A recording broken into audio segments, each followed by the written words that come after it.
अस्सलाम वालेकुम बच्चों, उम्मीद करता हूँ सब खैरियत से होंगे। आज का जो हमारा टॉपिक है वो है काइनेटिक एनर्जी पर।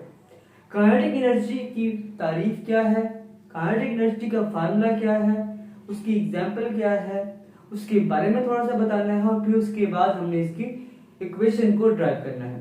आइए देखते हैं बच्चों। काइनेटिक एनर्जी का तारीफ है बड़ी energy possessed by a body due to its motion.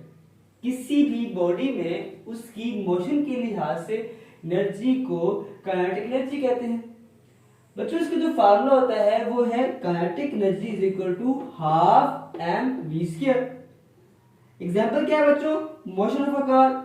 कोई ऑब्जेक्ट जो मोशन में है तो उसकी मोशन की वजह से जो एनर्जी है उसको काइनेटिक एनर्जी कहेंगे।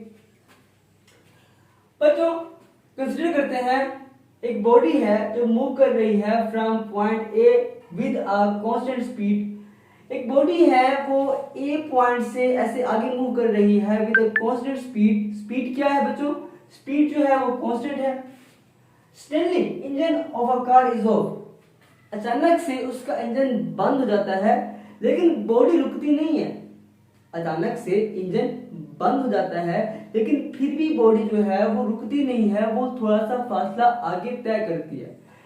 इसके लिए क्या होती है, due to the car stop after motion due to friction force acted that bring car toward. क्योंकि फ्रिक्शन की फोर्स एक्ट करती है उसके ऊपर जो कार को आगे की तरफ लेके जाती है। अब वो जो फ्रिक्शन की फोर्स होती है वो होती है टायर और रोड के दरमियान। The car cover the distance d before stopping। अब जो कार है वो कवर करती है डिस्टेंस d before stopping, रुकने से पहले। बच्चों देखते हैं इसकी डेरिवेशन। तो car not stop due to friction force that provides work to keep moving। बच्चों कार जो है वो इंजन बंद होने के बाद भी नहीं रुकती, वो कुछ देर के लिए आगे जाती है, सफर करती है, क्योंकि फ्रिक्शन की फोर्स जो है वो उसमें वर्क पैदा कर देता है ताकि उसकी मोशन जारी रहे। तो जो वर्क होता है वो F D, F dot D होता है, तो W is equal to F T आ गया। अब जो वर्क जो होता है वो क्या करता है, वो कम्स फ्रॉम काइनेटिक एनर्जी। जो वर्क है वो कहां से आता है, वो काइनेटिक एनर्जी से आता है। सो एक्सेलरेटेड प्रोड्यूस। अब क्या है कि उसके अंदर एक्सेलरेशन जो होती है कार के अंदर वो पैदा हो जाती है। जब कार मोशन में होती है तो जो वर्क है उसने क्या कर दिया है, उसने काइनेटिक एनर्जी उसके अंदर पैदा कर दिया, उसके अंदर मोशन पैदा कर दी है, जिससे उसकी स्पीड थोड़ी सी बढ़ जाती है, मतलब उसके अंदर एक्सेलरेशन पैदा हो जाता है। अब बच्चों F is equal to ma by Newton second law of motion के जरिए से F is equal to ma, वहां से निकालेंगे हम एक्सेलरेशन को।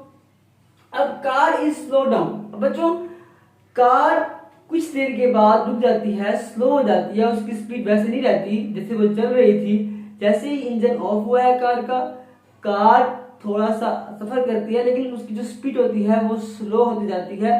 मतलब कि जो एक्सेलरेशन उसके अंदर पैदा हुआ है वो क्या है, वो नेगेटिव में है। तो हम मानेंगे कि a is equal to minus F over M. तो जो एक्सेलरेशन होगा वो नेगेटिव एफ ओवर एम के बराबर आ जाएगा। अब हम इस्तेमाल करेंगे using third equation of motion, जिसके जरिए से हम मालूम करेंगे काइनेटिक एनर्जी को। बच्चों s को हम लेंगे d, जो उसने थोड़ा सा फासला कवर किया है स्लो स्पीड के साथ, तो s is equal to d।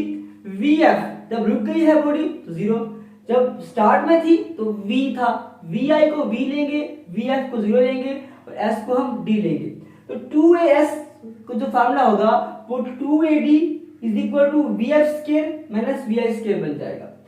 अब बच्चों जहां पे a हमने निकाला था माइनस एफ ओवर एम, इसको यहां पुट करेंगे, 2 into minus F over M हो जाएगा।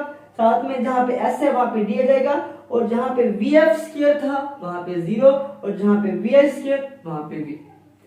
अब बच्चों जो फॉर्म बनेगा वो minus F over M D is equal to 1 over 2 minus B square. इसको अगर हम अरेंज करते हैं तो 2 जो आपके पास जो यहाँ पे m है, यहाँ पे हो रहा है तकसीम, वहां पे हो जाएगा मल्टीप्लाई, तो F D is equal to 1 over 2 M B square बन जाएगा। ये भी नेगेटिव वो भी नेगेटिव, नेगेटिव नेगेटिव से कैंसिल आउट हो जाएगा और हमारे पास F D is equal to 1/2 mv square बच जाएगा।